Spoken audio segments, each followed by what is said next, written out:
జగన్ కు ఇంకా పేర్ల పిచ్చి, ఫోటోల పిచ్చి పోయినట్టు లేదని, అందుకే నా పేరు జగన్, రాజధాని పేరు మావిగన్ అంటున్నారని అనంతపురం అర్బన్ ఎమ్మెల్యే దగ్గుపాటి ప్రసాద్ విమర్శలు చేశారు. అర్బన్ టీడీపీ కార్యాలయంలో ఆయన సీఎంఆర్ఎఫ్ చెక్కులు పంపిణీ చేశారు. 27వ విడతలో మొత్తం 24 మందికి 15,22,000 రూపాయలు చెక్కులు అందజేశారు. ఈ సందర్భంగా ఎమ్మెల్యే మాట్లాడుతూ, గత 5 ఏళ్లు కనీసం ₹1 కోటి కూడా సీఎంఆర్ఎఫ్ ద్వారా సాయం చేసిన దాఖలాలు లేవన్నారు.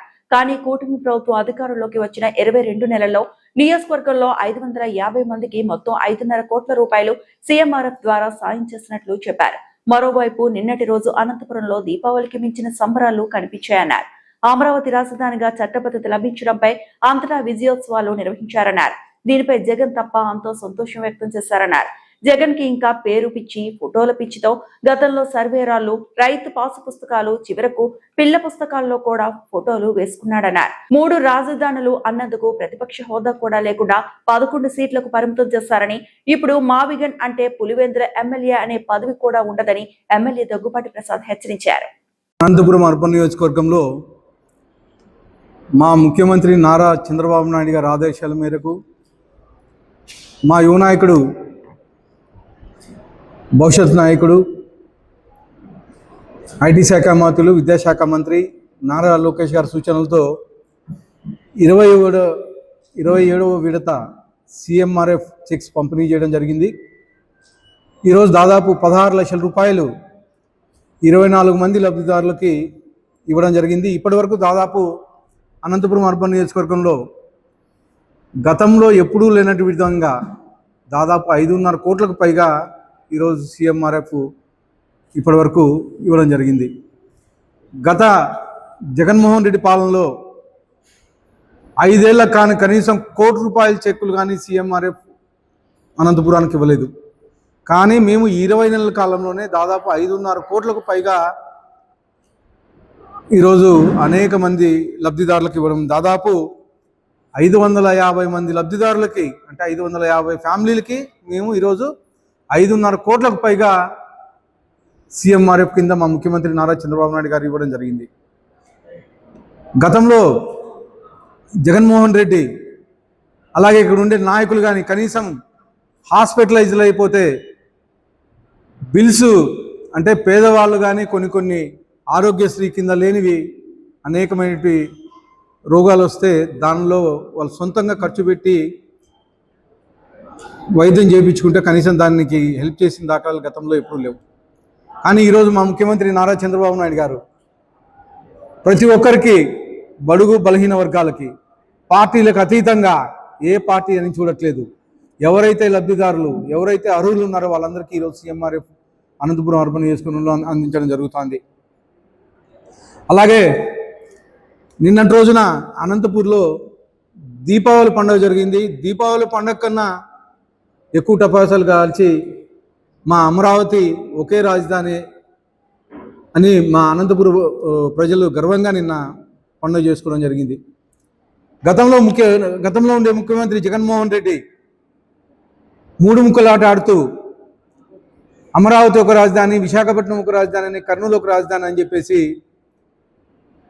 ప్రజల్ని మభ్యపెట్టి కనీసం ఎక్కడే కానీ ఒక డెవలప్మెంట్ కానీ, అంటే ఒక సెంటు డెవలప్మెంట్ లేకోకుండా ఏ దీంట్లోనూ, అంటే అమరావతిలో కానీ, విశాఖపట్నంలో, కర్నూలులో కానీ కనీసం ఒక బిల్డింగ్ కట్టించుకోకుండా, ఒక సెంటు డెవలప్ చేయకోకుండా ప్రజల్ని మభ్యపెట్టి 3 ముక్కల రాజధాని, మూడు రాజధానులు అని చెప్పి చెప్పడం జరిగింది. 2014లో ఉమ్మడి ఆంధ్రప్రదేశ్ విడిపోయి కట్టుబట్టలతో ఆ రోజు అమరావతికి వస్తే అమరావతి రాజధాని అని చెప్పేసి మా ముఖ్యమంత్రి, అప్పుడు ముఖ్యమంత్రి నారా చంద్రబాబు నాయుడు గారు ఒక కమిషన్ వేసి, అమరావతి అయితే అన్నిటికీ అనుగుణంగా ఉంటుంది, డెవలప్మెంట్కి ఉంటుంది, అలాగే ప్రపంచంలో నంబర్ 1 స్థాయి నిలబెట్టే పరిస్థితి ఉంటుందని చెప్పేసి ఆ రోజు సింగపూర్, అనేక విదేశాలు తిరిగి మంచి క్యాపిటల్ని తయారు చేయాలని చెప్పేసి అమరావతి రాజధానిని నిర్మిస్తే, అప్పట్లో కనీసం అక్కడ ఒక చిన్న బిల్డింగ్ అని ఉండేది కాదు. కానీ హైకోర్టు కట్టించడం జరిగింది, సెక్రటేరియట్ కట్టించడం జరిగింది, అసెంబ్లీ కట్టించడం జరిగింది, అనేకమైనటువంటి ప్రభుత్వ కార్యాలయాలు ఆ రోజు టెంపరీగా కట్టి పరిపాలనకు అనుగుణంగా ఉండే విధంగా రోజు బిల్డింగ్లు నిర్మించడం జరిగింది. నిర్మించడమే కాకుండా అప్పటి ముఖ్యమంత్రి నారా చంద్రబాబు నాయుడు గారు, ఇప్పుడు ముఖ్యమంత్రి నారా చంద్రబాబు నాయుడు గారు కనీసం ఇల్లు లేకోకుండా బస్సులోనే సంవత్సరంన్నర కాలంలో ఆయన ఉంటూ ఆ రోజు పరిపాలన సాగించిన పరిస్థితి.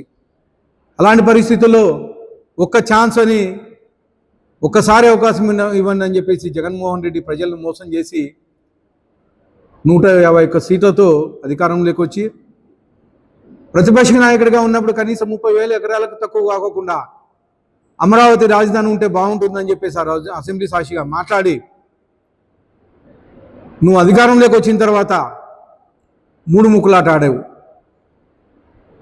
ప్రజల్ని మభ్యపెట్టి 3 రాజధానులు అని చెప్పేసి కనీసం 5 ఏళ్లలో ఒక డెవలప్మెంట్ కార్యక్రమంగా చేయలేదు కాబట్టే నిన్ని 151 సీట్ల నుంచి 11 సీట్లకే పరిమితం చేసి ప్రతిపక్ష హోదాగా లేకోకుండా కేవలం పులివెందుల ఎమ్మెల్యేగా మాత్రమే నేను కూర్చోబెట్టానని చెప్పేసి తెలియజేస్తాను. ఈరోజు మళ్ళా మావిగన్ అని చెప్పేసి ఒకటి మొదలుపెట్టావు. నీకు పేర్లు పిచ్చి అయితే ఏమి, ఫోటోలు పిచ్చి అయితే ఏమి, ఇవన్నీ ప్రజలు గమనించారు గతంలో. లాస్ట్కి రైతులు పాసు పుస్తకాల మీద కానీ, అంటే రైతు ఆ ల్యాండ్కు ఓనరు, వాళ్ళ ఫోటోలు వేపిస్తే నా ఫోటో ఉంది నా ల్యాండ్ అని చెప్పేసి హ్యాపీ ఫీల్ అవ్వలేము. అలాంటి రైతు పాసు పుస్తకాల మీద కానీ నీ ఫోటోలు వేయించుకొని ఫోటోలు పిచ్చి పెట్టుకున్నావు. సర్వే రాళ్ళ మీద, ఆఖరికి పిల్లలు చదివే టెక్స్ట్ బుక్లో కానీ నీ ఫోటోలు వేయించుకొని ఫోటోలు పిచ్చింది నీకు ఉందని చెప్పేసి తెలియజేసుకున్నావు. దానికని నిన్ను కేవలం 11 సీట్లకే పరిమితం చేస్తే ఈరోజు మావిగానని చెప్పేసి ఇంకొక పిచ్చి తుగ్లకు ఆలోచన చేస్తున్నావు. గతంలో పిచ్చి తుగ్లకు ఆలోచన చేస్తే 11 సీట్లు కూర్చోబెట్టారు.